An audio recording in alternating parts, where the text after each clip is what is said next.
I'll go around this side. You're going around. Great. Excellent. Hey, guys. Make Michelle sit closer to you. Yeah, thank you.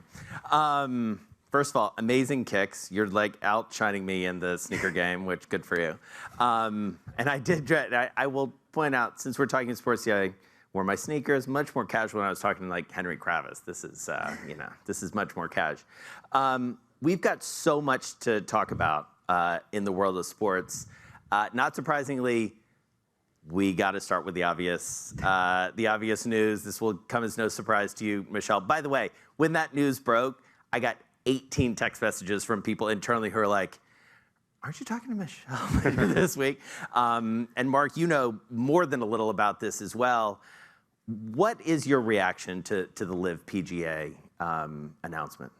I mean, I was, as the rest of the golf world was, absolutely shocked yesterday. Was not expecting that. I thought it was like a spoof Twitter thing, and then all of a sudden I saw all the major networks post it. I was like, okay, wow, this is a real thing. I was absolutely shocked. And so, from a player's perspective, what's your reaction to this? You know the game of golf better than anyone. Yeah, I mean, I think honestly, kind of having a day to process this, we just don't have the right amount of information to make a decision on it. I think, unfortunately, the news broke yesterday without any and all information being released. I think it's going to take the next couple of weeks, next couple of months to figure out how exactly this is going to play out. And so for right now, I'm shocked, and I really don't have any thoughts beyond that. And so, Mark, you've been talking about this a little bit over the past few days. From a business perspective, advising a lot of athletes, what do you make of it? You know, I said on some network yesterday, it's like James Carville said in 1992, it's the economy, stupid. I mean, in a way, it's pretty predictable an outcome. I mean, I was as shocked, if not more so, yesterday. But if you think about what was going on between the lawsuits and the PGA having to increase purses, there was no viable way for the PGA to compete against that money, and there was no viable way from a golf perspective, I think, for LIV to maintain and build a real audience. So it was inevitable, kind of like the USFL and NFL in the 80s. I think it's in a way disappointing because the players should have had the loudest voice and really didn't. And just building on that, Michelle, I mean, the players' voice across sports has gotten louder. You've obviously been a part of that. What do you make of the fact that the players seem to be left out of the discussion? I mean, that much is pretty clear that the players were not included, at least in these negotiations. Yeah, I mean, it seems like from the little that I know, just the stuff that I've seen on social media, it seems like there might have been a leak that might have happened, and it seemed like the tour decided to come out ahead and make the information. You know, and as a player perspective, I think that's completely wrong, especially in a decision that affects all players, whether you're on LIV or the PGA Tour. It affects your livelihood, it affects your decisions that you need to make in your business and your personal life. And players needed, like Mark said, need to have the loudest voice. And it just, unfortunately, seemed like in this situation that wasn't the case. I mean, I think Greg Norman's going to need to look for a new job. He might be lucky getting a caddy gig at a Grand Slam. You know, it's if you think about what's happened, and not to move away from men's golf, but if you think about women's golf and other sports where we are trying hard, just as people who want to see players and their earnings uplifted, to see something like this done, where it's really done in a boardroom and done without the consultation and kind of thought leadership that should come from people who actually build the sport. So I like it when I see Tom Brady buying a piece of the Raiders, or Dwayne Wade when we helped him take his stake in the Jazz. I do want to see more of that because I think it makes the sport more authentic. Yeah. And let's talk about that. I mean, that's a really nice transition to something that I think is at the heart of what both of you guys are doing. And Michelle, I want to start with you. This shift that we've seen from essentially, in blanket terms, from endorsement to ownership. You've been a big part of that. You've seen it happen. You've been on the leading edge of it. Why did that happen? And what does it look like in practice? Yeah, I mean, very fortunately, from a very young age, I was endorsed by major companies, and I'm so grateful for that. I think it's definitely been a different shift in mindset, as these coming years, like taking ownership instead of just taking money and endorsing it. And it just feels like when you feel really passionate about a product or a vision in a company, instead of asking for an endorsement, now the mindset is, can I invest in it? Can I be a part of it? Can I be a part owner? And I just think it's so important for more female athletes to get into that mindset, because you've heard of the term multi-generational wealth when it comes to male athletes for years and years. And you've seen a lot of male athletes like LeBron James and Tom Brady, like you were saying, taking ownership in the things that they believe in. And it's just so, I've just kind of been following the lead of Serena Williams, obviously my whole career, but more so in this side of the business as well. I mean, she's now talking about multi-generational wealth, doing things that sets up, her daughter's life and, being a role model and all that. So it's just something, obviously, I'm learning and I'm taking very small baby steps in, but it's something that I'm very conscious of now when new companies approach me. Is this something that I want to endorse? Is there something that I want to take ownership in? So the mindset has shifted, and it's been a lot of fun. And so let's go a level down on that, Mark, because you see this across the board with so many people that you work for. What are the mechanics of it? How does it work? And has the other side essentially sort of gotten religion on this and in approaching athletes and saying, we do want to offer this opportunity? Well, I think historically, I'll give you a quick anecdote. I got to know Rob Gronkowski about 5 years ago, and we were sitting in the green room of a television program, and he was telling me about his Monster energy drink deal and how he was going to get $1 million out of it this year. And I said, great, how many cases of the Gronk Monster are you going to sell, or are they going to sell? He said, I don't know. I said, well, ask your manager, text him, comes back with a number. I asked him what the retail cost of it is, wholesale cost. I gave him back the math about 10 minutes later, which was they made about $65 million and Rob made $1 million, which was part of the thinking for me around that's just not really right. I mean, it's not about ethics. It's about trying to provide people like Michelle or Rob, the resources and the access to being paid fairly for their value. So that's part of the thinking. The other part was, if you look at a Michelle Wie West or a Dwayne Wade or a Bryce Young, you name the athlete, their relevance, whether or not they're billionaires, is pretty similar.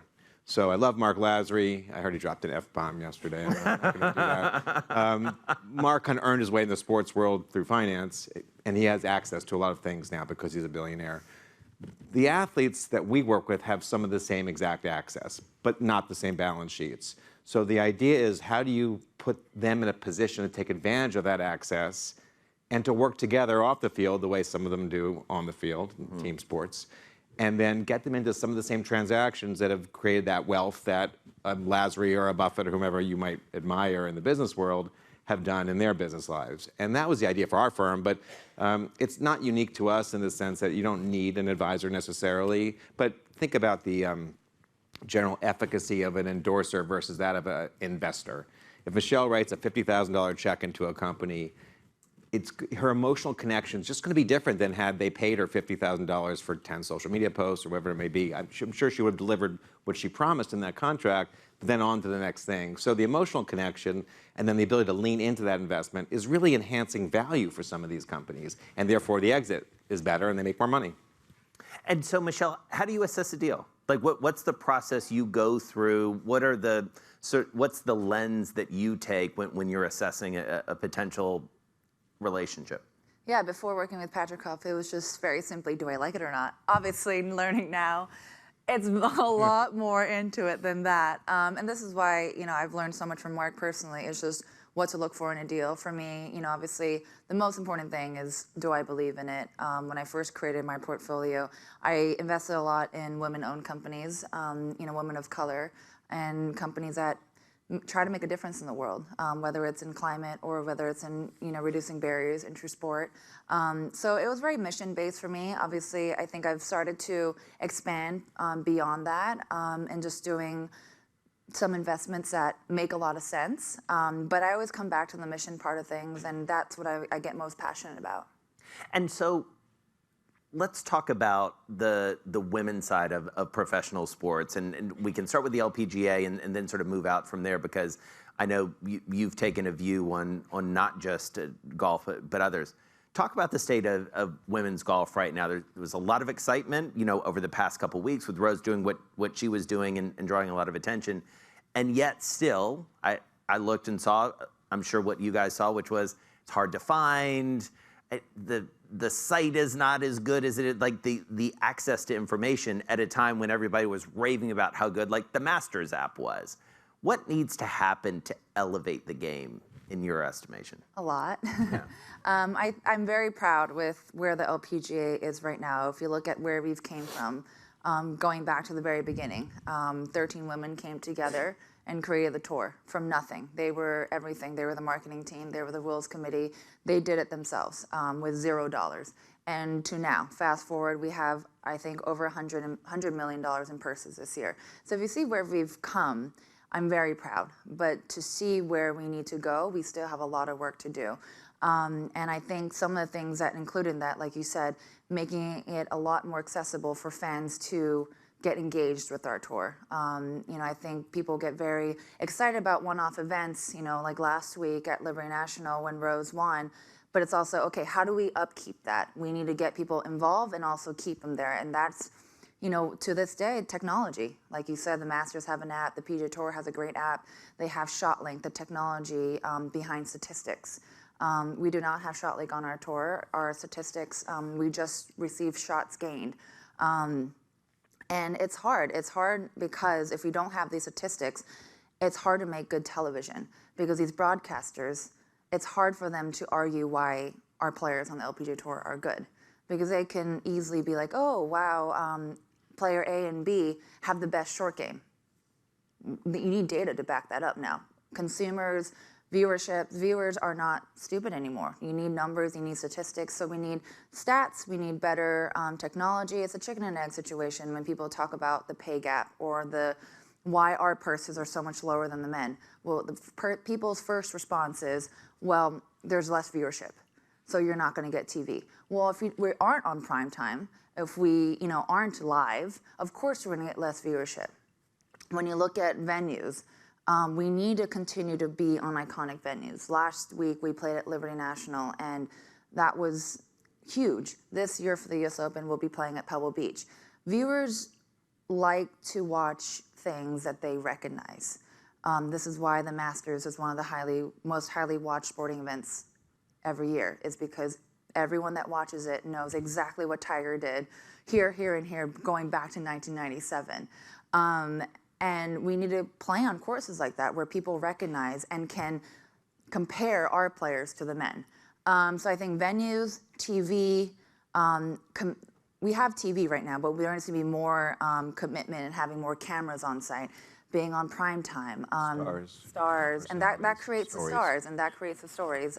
So yeah, I can go on and on about this, but I think those are a couple of the things. Well, and it's interesting too because the data is starting to come out that really supports your point that if it gets on TV, I mean, a lot of what we talk about, and Mark Lazar was talking about this yesterday, you look at March Madness, women's and men's. 10 million people watch the women's final, about 14 million people watch the men's final. That's not that big of a gap. And it's largely because people were able to watch it. I mean, I know I'm preaching to the converted here.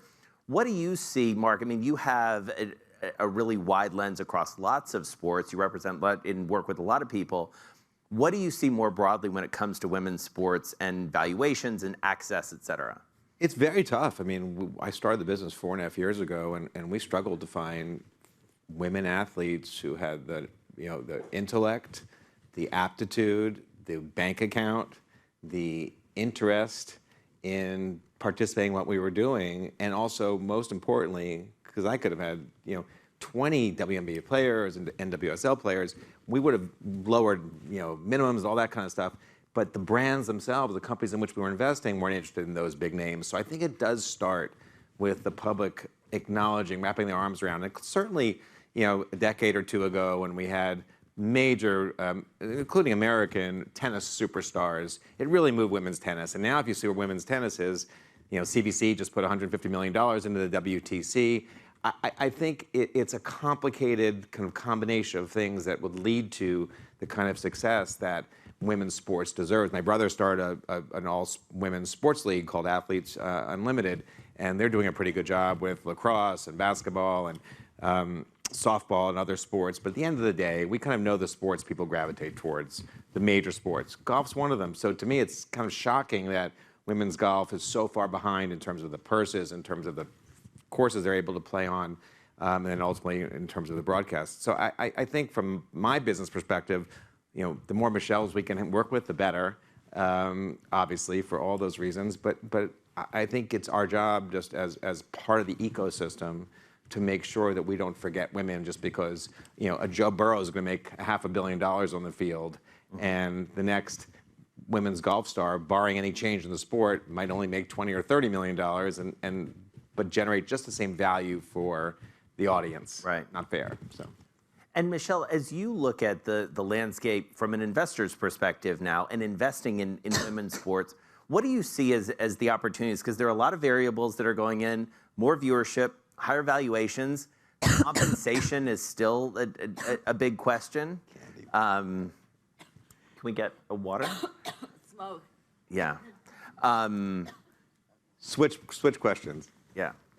Anyway, I mean, on that topic of valuations, Mark, I mean, do you see that moving the needle? And are you seeing Valuations of what? Of women's Yes. sports franchises? Yeah. I mean, first of all, sorry everybody. I know you'd rather hear Michelle. She'll be back.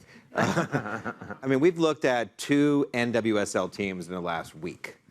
One is a franchise that came to us a year ago at a valuation that's about half of what they're asking for now. You saw those 2 new franchises that came in, including the owner, founder of 6th Street, paid $50 million for the Bay Area team. Yeah. So those franchises have gone from $5 million in value. I looked at the Gotham FC when I think I could have bought the whole thing from Phil Murphy for $5 million. Yeah. They couldn't afford to put the women in appropriate housing, and that was 5 years ago. Problem is the valuations are also tied to other parts of the business. So it's season tickets. Some markets great, Portland, Seattle, New York not so good, Philadelphia not so good. Broadcast, it's great to be on Peacock, but you have to actually have a broader audience. Stadium deals, Gotham has to rent their stadium. They don't have any relationship to the Red Bull Arena. So there are a lot of factors before you can get into valuation as a standalone question, but clearly, the NWSL, which is the only real I mean, the WNBA has been subsidized by the NBA and wealthy NBA owners. It's kind of hard to use that as a direct apples-to-apples comp. But I think women's soccer is one, and I think you are seeing the numbers go up. But they're going up, where an NWSL team might be worth $60 million today in a great market, a market that supports season ticket holders and has real sponsors. I'm not sure that it ever catches up to the $600 million value, which I think is ludicrous for some of the MLS teams. Yeah. And so when you talk to athletes that you work with, what do you sort of generalize in terms of what the leagues are doing to support them? I mean, the conventional wisdom is that the NBA is probably the most supportive of its athletes. Maybe the NFL is a step or two they don't drug test? behind.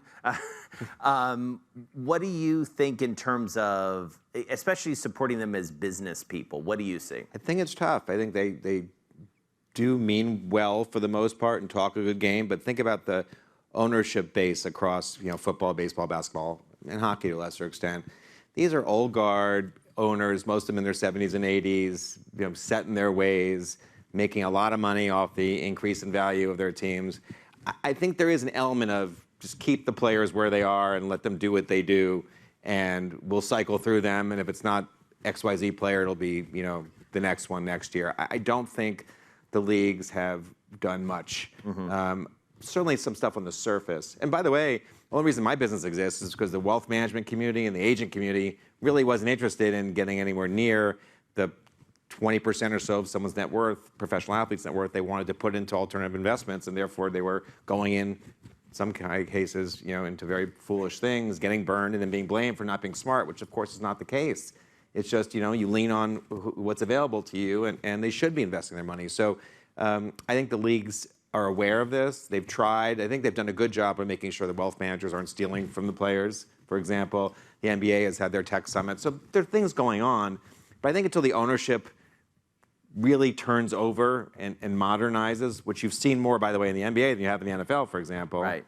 Therefore, not a surprise that they're a little bit ahead. Well, that's what I wondered. I mean, that would be sort of it feels causal, right? I mean, that you have a lot of people. I mean, again, I keep going back to Mark Lazar because he was sitting right where you were sitting yesterday. But, like he took a very different approach because of, sort of where he came from, what he saw, and then you sort of go down the list. You have Mark Lazar and obviously Wes Edens. You have Tony Ressler in Ryan Atlanta. Smith, you have Tepper. Ryan Smith. You have Tepper. You have like all of these folks who've really, I mean, they bring a different perspective. They bring a perspective more like yours, candidly. It's also not meant to be, I think, for most of them, the first line in their obituaries. So if they can invest, make $300, $400, $500, $600 million, $1 billion, win a championship, maybe like Mark did, and then exit.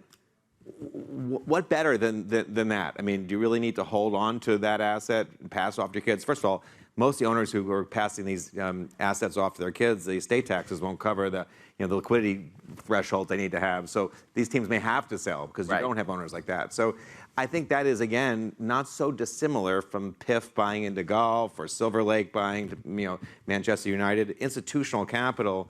There are no billionaires left, or not enough billionaires left, who want to have the headache of owning these teams to do that. And so, Michelle, would you ever consider like team ownership? Is that something you've thought about? How do you suss that out? For sure. I looked into NWSL. It's something that I would love to do. Me and my husband, that's something that we would absolutely love to do, especially in women's sports, especially, the new excitement into women's sports. I would love to be a part of that. Or golf. You could own the future of golf. I'm serious. That'd be fun. You got to think about it that way. I wouldn't mind that. Yeah. What do you write the check for? Who do you write the check to for the future of golf? That will build PGA or PGA adjacent. You never know. And so LPGA meant. Yeah. And so what does, I mean, we talked a little bit about this before, but the growth of golf has been really interesting to watch over the past couple of years. It got a bit of a pandemic bump. Now it's got its own drive to survive, at least on the men's side. What does the game of golf need to do? And this goes back a little bit to where we started, because some of those innovations, the shorter rounds, the no cuts, all of those things, what does golf need to do to continue to be popular? Yeah, I think it needs to be easier. In my opinion, I think it needs to be shorter. Kind of, if you think about what pickleball has done to tennis, I think there needs to be kind of that version to golf. It's just the barriers into the game, unfortunately, are really high. It's expensive. It's really it's a big time commitment, and a lot of times a lot of rules when it comes to fashion and how you look. So if you see what pickleball did to tennis, obviously it made a shorter court of wiffle ball a lot easier. I would love to see that happen more in golf. I think it already has started to happen. You see Topgolf, you see Pop Stroke, you see the new venture that Tiger and Rory started when it comes to esports. And I think those are the right directions the sport is taking, but when it actually involves getting more juniors into the game, I think there needs to be more par 3 courses that are accessible with slightly bigger holes. There needs to be 12-hole courses. There needs to be a lot more public courses that are playable and more suitable to kids. And so as you think over your journey, both as a player and as a business person, as an investor, you look at the landscape now, you've got NIL, you've got social media in a way that didn't exist in the same way when you were coming along. What's the advice that you give to the youth, to Rose or whoever is sort of coming in and following in your footsteps? Yeah, I think the NIL landscape makes it so interesting. Rose made her pro debut last week, but in a sense, she was always pro, since she started her college career. She has big endorsements. She has sponsor obligations, which were also very new to me when I turned pro. But also, I'm very glad that I grew up in an age where there wasn't social media, because it's very difficult. We all are, believe me. Yeah. I remember getting my first cell phone when I was 16. So even before that, when I was playing in PGA tournaments, I'm just so glad that Twitter wasn't around. Yeah. But these new athletes that are coming up, they have it hard. They have it hard because growing up in the spotlight is one thing, but growing up with social media, it doesn't matter if you're a professional athlete or whatnot, but something that they're going to have to navigate. I don't really have any advice to give just because I didn't grow up in it. But even right now with social media, I would just say, just keep your head down and don't read anything about what's written about you. And what business advice would you give, learning what you've learned, and not just with NIL, but even the idea of, how to sort of set your course? Yeah, I would say, like Mark has advised me, instead of, like the monster example, instead of just kind of, I think this is especially female athletes, we sometimes when an offer is given to us, we're just so grateful that an offer is given to us, that even if they give us a bare minimum, we're like, oh great, someone wants to talk to me kind of mentality, and that needs to change. We need to look at what is given to the men. We need to look at what is the fair price for it and fight for what we're worth, and also ask the question of, is there an equity play? Can I take ownership in it? And I think just a change in that mentality with younger athletes will go a long way. Great place to end. Michelle Wie West, Mark Patricof, thank you so much. Thank you, guys.